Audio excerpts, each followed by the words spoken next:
Bah, pour moi, les schémas femmes-hommes, comme tous les rapports de pouvoir, sont voués à être déconstruits naturellement. Je crèverais avec une queue dans la bouche. Il faut lui mettre dans la bouche de la nourriture et pas sa bite en fait. Marine Le Pen est une démagogue. Si c'était pour le Frexit, pourquoi ils vous ont pas élu en Parce 2017 que, alors, Si nous sommes à l'image de la société, dans la société, il y a forcément du racisme. Les médias ont changé. Ça veut dire quoi? C'est-à-dire qu'il faut aller chez Cyril Hanouna sur TPMP pour débattre?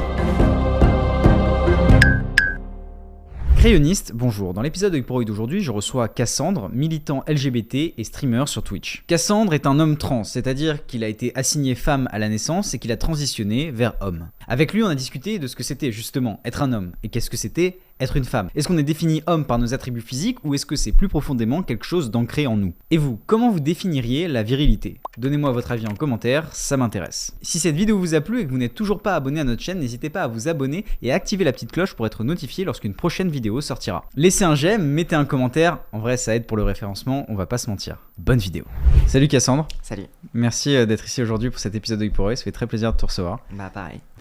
On va commencer cet entretien. J'ai commencé par te montrer une vidéo et après je te poserai une question associée à cette vidéo. Tout simplement ce jour-là. Non mais moi je suis si moi. Non mais attendez, les vieux réflexes sexistes. Je ne suis pas un homme, monsieur. Vous n'êtes pas un homme. Ah pardon. non, je ne sais pas ce qui vous fait dire que je suis un homme, mais je ne suis pas un homme. Votre apparence.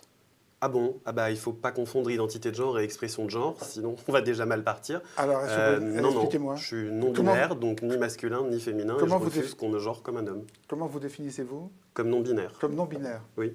D'accord, mais ni masculin ni féminin. C'est ça. Ça résout pas le problème des femmes sur le plateau. Ça ne résout pas le problème des femmes sur le plateau, mais ne dites pas qu'il y a 4 hommes sur le plateau, Non, c'est mais le c'est- mégenré et c'est pas très agréable. Non, mais Je te montre cette vidéo pour te demander c'est quoi être un homme. Alors, ouf. C'est compliqué là. En 3 ans de transition, j'ai pas trouvé la réponse.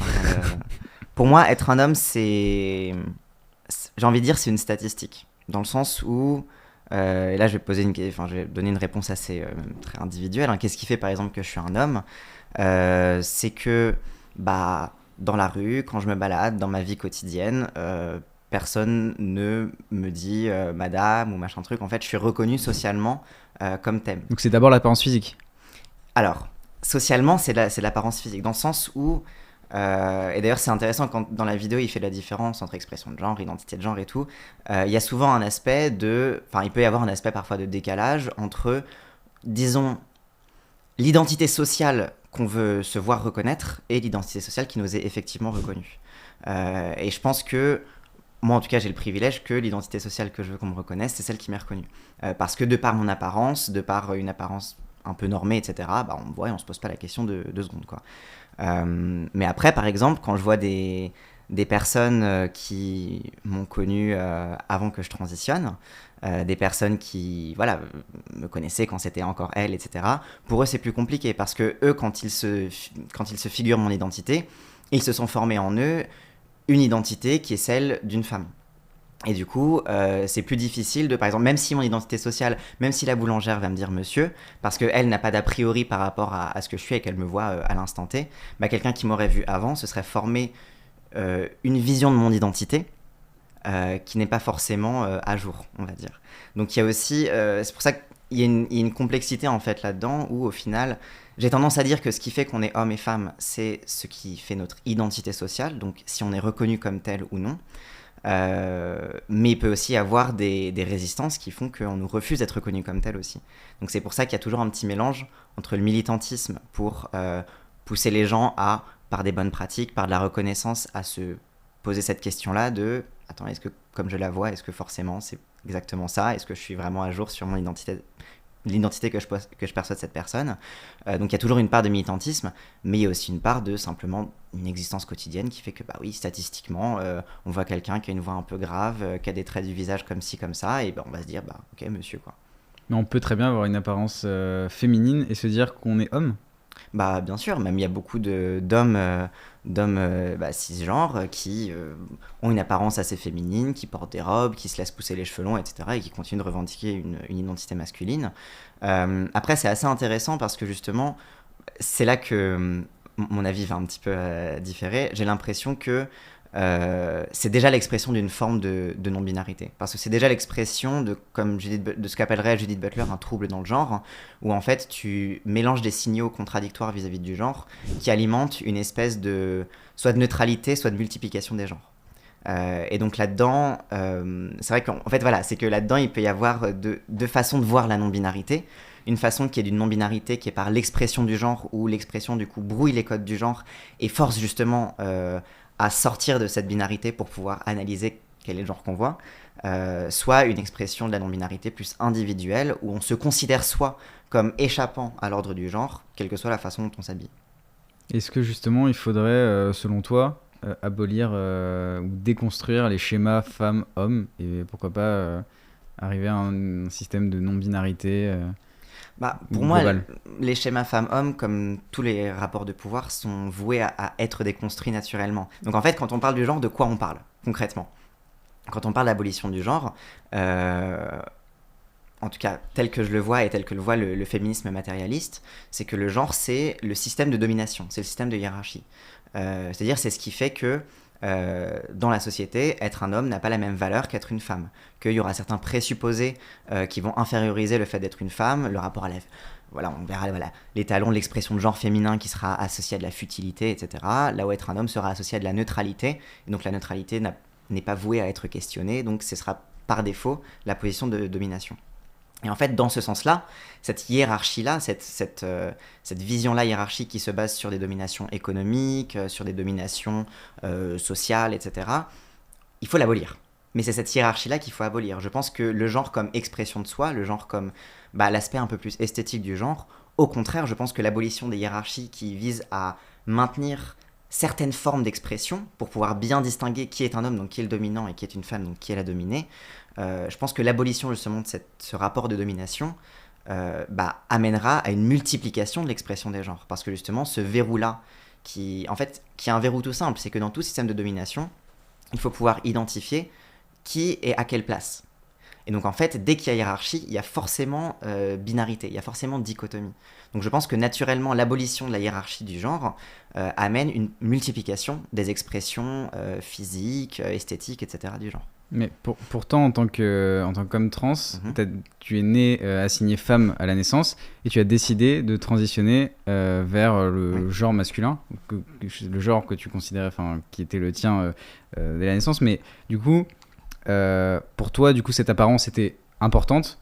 D'être un homme dans la société, c'était important. En revanche, c'est le fait de ne pas être supérieur par rapport aux femmes, c'est ça qu'il faut abolir. C'est ça. En fait, souvent, la façon dont je décris un petit peu ma transidentité, je sais que tu poses la question à deux personnes trans, elles ne sont pas d'accord entre elles, mais la façon dont je la décris souvent, c'est que j'essaye de sortir un petit peu de l'aspect psychiatrique, de la dysphorie, etc. Mais il y a une espèce d'instinct qui fait que j'ai envie d'être perçu comme ça, j'ai envie de ressembler à ça, etc. Tout comme on peut avoir, envie d'avoir un look punk ou alors de se faire des tatouages. En fait, c'est difficile de questionner d'où vient concrètement en soi cet instinct qui fait que quand on me disait elle, j'avais pas l'impression qu'on me parlait, mais quand on disait il, quand la boulangère disait avec ceci jeune homme, je suis en mode ah tiens, là je me pose plus de questions, mon savoir est démouliné.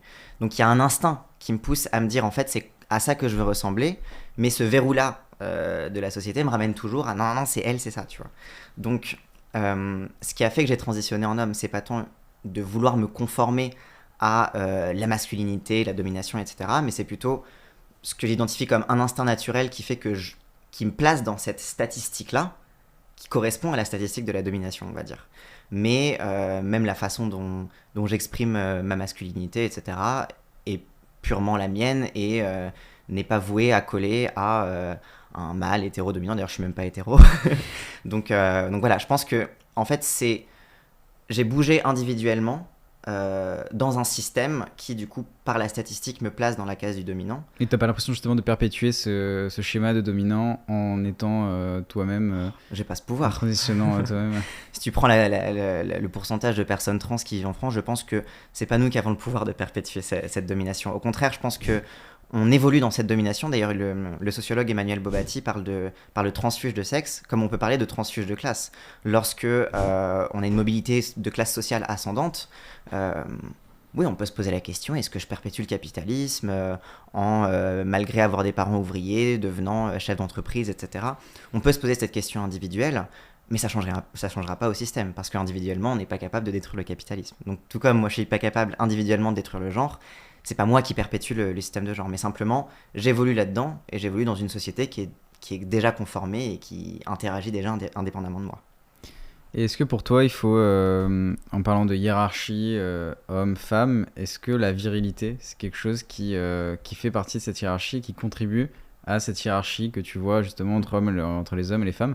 Et est-ce qu'il y a différentes manières de penser la virilité? Alors, bien sûr, c'est assez rigolo parce que tout le monde n'est pas forcément d'accord sur ce sujet-là, mais moi, tel que je le vois, la virilité traditionnellement est associée à la masculinité. Mais moi, tel que je l'analyse, c'est que davantage la virilité avec tout ce qu'elle contient, parce qu'en fait la virilité c'est un ensemble de valeurs, un ensemble de façons d'être. Donc c'est presque un idéal du guerrier, un idéal du courage, de la force, etc. Et en fait, moi tel que je l'analyse, c'est que les contenus de la virilité ont été confisqués aux femmes. Et que pour moi, l'idée d'une libération... Les femmes peuvent être viriles? Bien sûr. D'accord. Une femme peut être forte, une femme peut être combative, une femme peut être courageuse, une femme peut être virile. Même si on peut se poser la question de viril, l'homme, le guerrier et tout. Bon, on peut se poser la question du mot en lui-même. Mais les contenus de la virilité, une femme peut parfaitement les avoir. Et je pense que au lieu de questionner la virilité comme nécessairement masculine, il faut se poser la question de... Tout comme on pose la question de la redistribution des richesses quand on est anticapitaliste ou alors quand on est de gauche, il faut se poser la question de la redistribution de la virilité aussi. Parce qu'à quel moment justement ces enjeux-là, qui sont des enjeux importants de survie dans une société, même on peut poser la question des chasseurs-cueilleurs, on survit face aux animaux, etc. À quel moment en fait, dans l'éducation des femmes, on leur nie ce droit-là. On leur nie le droit d'être bordélique. De courir partout, etc. Pourquoi une petite fille en classe, quand elle commence à bouger, à parler fort, les profs ont très très vite tendance à la recadrer, alors que les garçons, on se dit « Oh, mais c'est normal, c'est un garçon ».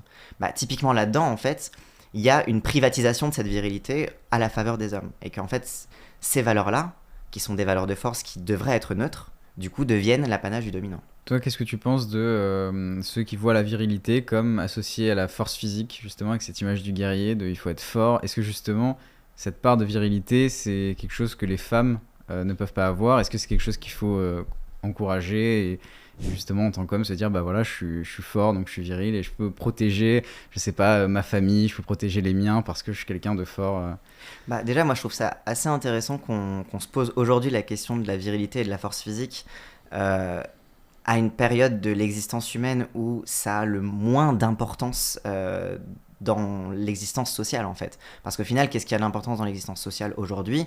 C'est davantage de l'ordre du culturel, du symbolique, du matériel, de l'intellect.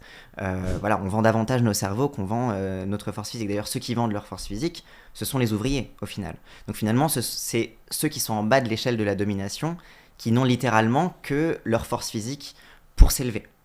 Et en fait, là-dedans, justement, je pense qu'il y a un truc assez ironique dans la façon dont certains hommes, notamment de droite, qui sont souvent assez dominants, se mettent à revendiquer la virilité alors qu'ils sont déjà en haut de la chaîne alimentaire, comme s'il y avait une espèce de complexe d'infériorité par rapport à ça. Et je pense que là-dessus, je m'intéresse un peu au sport, etc., et la façon dont on entraîne différemment les femmes et les hommes. Et typiquement sur ce truc-là, je pense que toutes les discussions qu'on peut avoir sur le sport, on oublie très très vite, par exemple, que c'est des athlètes de haut niveau, par exemple. Donc une femme athlète sera plus forte que la moyenne des hommes qui ne sont pas athlètes, par exemple. Donc je pense que là-dessus aussi, on a une vision de la force physique qui est aussi assez démesurément grossie par rapport à ce que véritablement le dimorphisme sexuel léger entre les femmes et les hommes ne révèle véritablement de différence de force physique, quoi. Et toi, justement, en tant qu'homme trans, quand tu as transitionné, est-ce que tu avais cette quête de dire je vais faire de la muscu, je vais... Absolument pas. En fait, j'ai pas assez de... Comment dire? J'ai pas la... mince. j'ai pas la discipline nécessaire pour faire de la muscu. Mais je pense que là-dessus, justement, mais ce qui me fait encore plus respecter même les go muscu les plus machos qui vont à la salle, parce que ça demande aussi un degré d'acharnement et de voilà. Moi, je considère que je le mets autre part, que je le mets dans le reste de mon travail.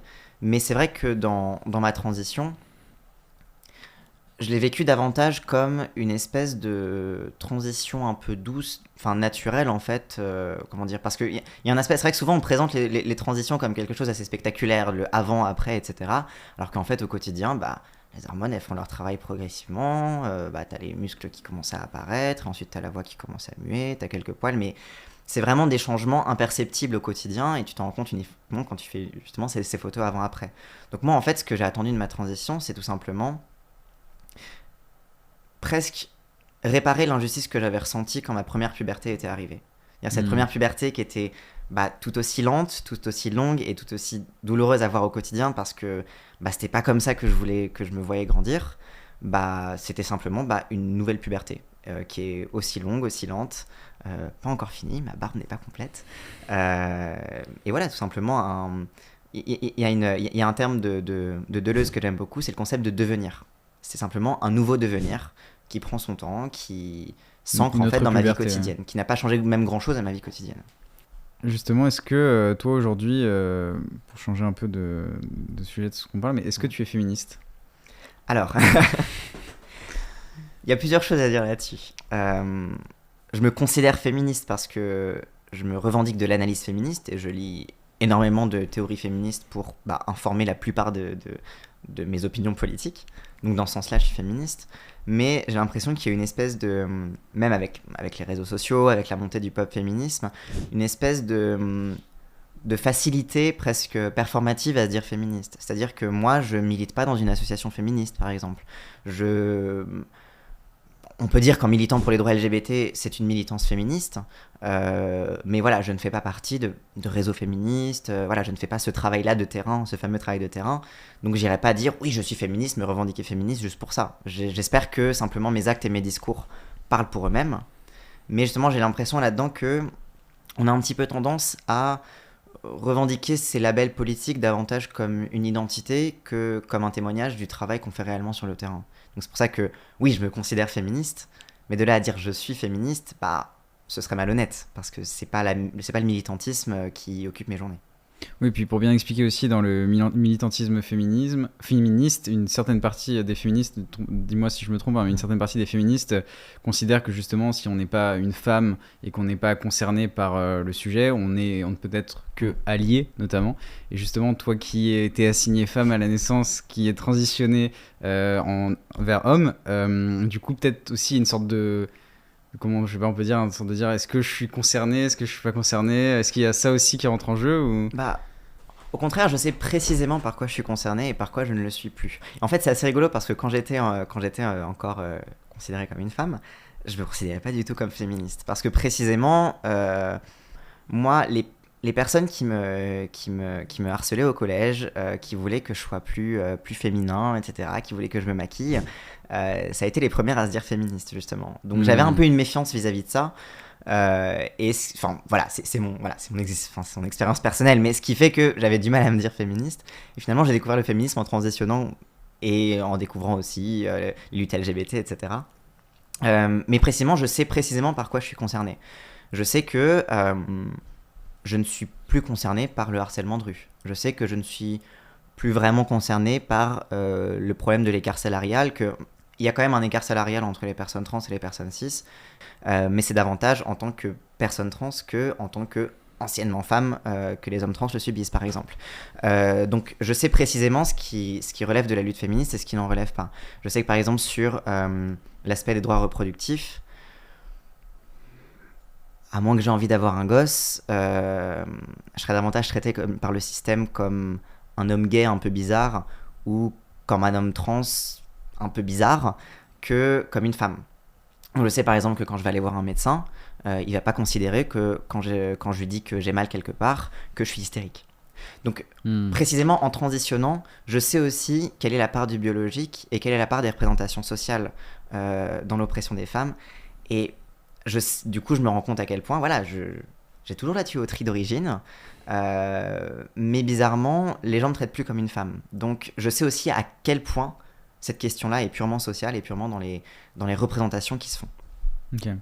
Et est-ce que la lutte LGBT, parce qu'aujourd'hui tu es militant LGBT, est-ce que la lutte LGBT justement a sa place dans le féminisme, et inversement, est-ce que le féminisme a sa place dans la lutte LGBT? Je te dis ça notamment par rapport à certaines féministes qu'on peut appeler des radfemmes, qui sont elles assez virulentes, notamment sur les femmes trans, qu'elles considèrent qui n'ont pas leur place dans le combat féministe. Est-ce que tu considères justement que les luttes LGBT ont toute leur place dans le féminisme? Ah mais totalement, mais c'est assez rigolo parce que même historiquement il y a eu toujours en tout cas un dialogue et parfois une méfiance entre la militance même juste gay et lesbienne à l'époque et la militance féministe. Ça remonte à l'époque du Front homosexuel d'Action révolutionnaire qui avait été formé par des lesbiennes qui ont quitté le mouvement de libération des femmes et qui avec des hommes homosexuels ont créé le Front homosexuel d'Action révolutionnaire. Et assez rapidement, finalement, dans l'histoire du phare, les femmes ont quitté le phare parce qu'elles se rendaient compte que les hommes prenaient toute la place et qu'elles n'avaient plus exactement la place de théoriser leur position en tant que lesbiennes, en tant que femmes, etc. Donc, il y a toujours eu un rapport, en fait, de dialogue et parfois de friction entre la militance gay et lesbienne et la militance féministe, mais jamais en partant du principe que l'un était l'ennemi de l'autre. Même quand les lesbiennes ont quitté le Front homosexuel d'Action révolutionnaire, elles n'ont jamais considéré que les hommes gays étaient leurs ennemis fondamentaux. Elles ont considéré que c'était des compagnons de route, mais qu'elles n'avaient plus d'intérêt à lutter ensemble. Et ce qui est intéressant, en effet, quand tu parles des radfemmes, ou alors comme on peut les appeler les TERF, Trans Exclusionary Radical Feminist. Que les radfemmes considèrent comme une insulte, TERF. Que les radfemmes considèrent comme une insulte. Je considère que ça ne l'est pas, mais moi je considère que radfemme est une appropriation honteuse du féminisme radical et que Catherine McKinnon, grande fondatrice du féminisme radical, n'est pas du tout d'accord avec elle. C'est vrai ça ou c'est... Non, c'est vrai. Okay, en fait, Catherine McKinnon, c'est une autrice états-unienne qui est vraiment une des fondatrices du mouvement féministe radical, qui s'est beaucoup battue sur, notamment donc, dans la lutte contre la pornographie, contre la prostitution, et notamment sa grosse bataille, ça a été pour la reconnaissance juridique du viol comme un crime aux États-Unis, avec des grands procès qu'elle a fait avec notamment Andrea Dworkin. Mais sauf que dans ses écrits, elle n'a jamais considéré que les femmes trans n'étaient pas des femmes ou n'avaient pas leur place, et récemment dans une interview elle a réaffirmé que non, au contraire, elle considère que les femmes trans sont des femmes comme les autres et ont leur place et sont tout autant concernées par sa théorie que les femmes cis. Je pense justement qu'elles sont dans une erreur d'analyse vis-à-vis de ce qui fait l'oppression des femmes. Et là je dis ça en tant qu'homme, donc c'est un peu ironique, mais par exemple elles vont beaucoup se concentrer sur un aspect biologique. Elles vont partir du principe que ce qui fait l'oppression des femmes, c'est leur destin biologique, leur destin corporel. Ce qui peut être une analyse qu'on peut retrouver par exemple chez Beauvoir, qui dit que le patriarcat se base sur la fiction biologique qui est adossée au corps des femmes pour justifier leur infériorisation, mais elles-mêmes dans leur lutte vont maintenir cette fiction biologique. Vont maintenir cette fiction biologique selon laquelle ton utérus te définit. En fait, justement, c'est là-dedans justement que je pense qu'elles sont d'abord dans une erreur d'analyse qui en fait les remet dans un essentialisme contre lequel le féminisme radical est censé se battre. Et en fait, ça amène jusqu'à... Pourquoi tu dis que c'est une fiction biologique? Parce que du coup, l'utérus qui est en soi leur propre corps, du coup, comme tu disais, Simone de Beauvoir parlait, il disait que justement c'est ce qui va les définir, que les hommes avaient utilisé ça pour les définir. Et du coup, là, toi, ce que tu dis, c'est qu'elles utilisent encore l'utérus pour se redéfinir encore par rapport à ça. Mais est-ce que justement, c'est pas une sorte d'émancipation par rapport à comment l'homme a vu l'utérus? Bah non, précisément parce que ça maintient en gros, Simone de Beauvoir, son message, c'était que la biologie n'est pas le destin des femmes, qu'elles n'ont pas à être définies par ça. Et du coup, le fait de continuer de se définir par l'utérus, ça fait que ta biologie redevient ton destin. Et d'ailleurs, oui, très très vite, quand je parle de fiction biologique, je ne dis pas que la biologie est une fiction, mais on parle des discours qui sont apposés sur un fait neutre qu'est la biologie. Donc, le discours, par exemple, sur l'utérus qui est naturellement pénétré, donc faible et dominant, machin truc, ou alors la bite qui se dresse, donc qui est naturellement dominante. Ça, c'est tous les discours qu'on met sur des faits qui sont censés être neutres, ceux de notre corps, ceux des chromosomes, ceux des hormones, etc., qui sont censés être dénués de politique. Et donc, voilà, c'est pour ça que je parle de fiction biologique. Ok. Donc, oui, bah non, du coup, voilà, pour revenir à ces radfemmes, je pense qu'elle place une fausse opposition entre la lutte LGBT et la lutte pour les droits des femmes. précisément en revenant à cet essentialisme. Et ça amène souvent d'ailleurs à... En fait, ça se retourne généralement contre les femmes elles-mêmes. C'est-à-dire que j'ai l'impression que beaucoup de ces féministes-là qui font leur beurre, on va dire, sur la lutte anti-trans, transforment leur militantisme en une traque aux femmes trans. Et ça va jusqu'à parfois aller se méfier de femmes qui sont cisgenres, mais qui ont parfois des épaules plus larges, qui ont des pieds plus grands. Moi, j'avais vu un truc sur Twitter il y a longtemps d'une dame qui était dans une cabine d'essayage d'un magasin, et qu'en sortant de la cabine, elle comprend pas pourquoi la vendeuse, elle se confond en excuses, etc. Et en fait, apparemment, une dame transphobe était rentrée dans le magasin, avait vu que, du coup, en bas du rideau, elle avait vu qu'il y avait des chaussures de taille 40. Elle avait considéré, du coup, que comme c'était une taille 40, c'était forcément un homme déguisé en femme. Et du coup, elle avait fait un scandale auprès des vendeuses. Alors que c'est une femme cisgenre. En fait, j'ai l'impression que... Là où je veux dire, c'est souvent des exemples un peu caricaturaux, on va dire.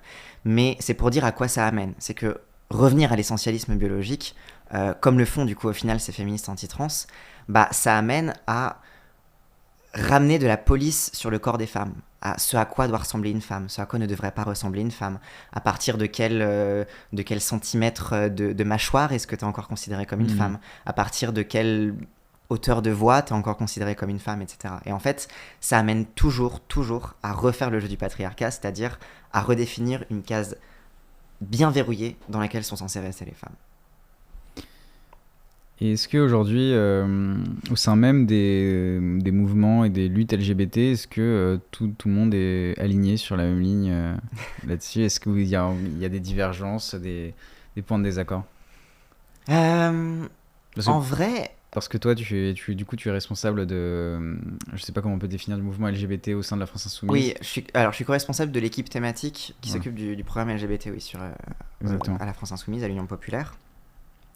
En vrai, ce qui est assez intéressant, c'est que finalement, le mouvement LGBT, là où par exemple, on a pu voir par exemple sous Hollande l'émergence d'un électorat LGBT avec sa proposition du mariage pour tous, et même je pense probablement sous Mitterrand avec la proposition de la décriminalisation de l'homosexualité, de la dépénalisation, pardon, de l'homosexualité. Au final, la communauté LGBT se resépare assez naturellement selon des clivages politiques qui sont existants déjà dans la société. Il y a un sondage récemment qui posait la question justement de l'électorat LGBT et qui montrait que, à part un sous-vote pour Zemmour, il y avait un vote Marine Le Pen qui était à peu près égal à celui des hétéros. Je crois que c'était un léger survote Macron, un léger survote Macron, alors un survote Taubira, un survote Anne Hidalgo. Bon, ça c'est davantage pour des raisons un peu historiques, Taubira qui a défendu le mariage pour tous, etc. Et à peu près le même pourcentage en fait entre les hétéros et les LGBT. Ce qui montre, je pense, que au final, la division qui existe dans la communauté LGBT est davantage sur des lignes politiques classiques que sur concrètement des débats qui animeraient la communauté en son interne. Mais c'est aussi parce que avec l'avancée progressive des luttes, avec l'avancée progressive des droits, certaines personnes qui considèrent que leurs droits sont acquis sortent du champ associatif, du champ militant, et du coup ne sont plus structurées dans leur choix politique par les débats qui animent la communauté LGBT. Nickel, écoute, je vais désormais te poser les 2 dernières questions qu'on pose à tous nos invités. Est-ce que il y a une personne que tu souhaiterais voir ici, assis à cette table, dans un nouvel épisode d'Œil pour Œil ?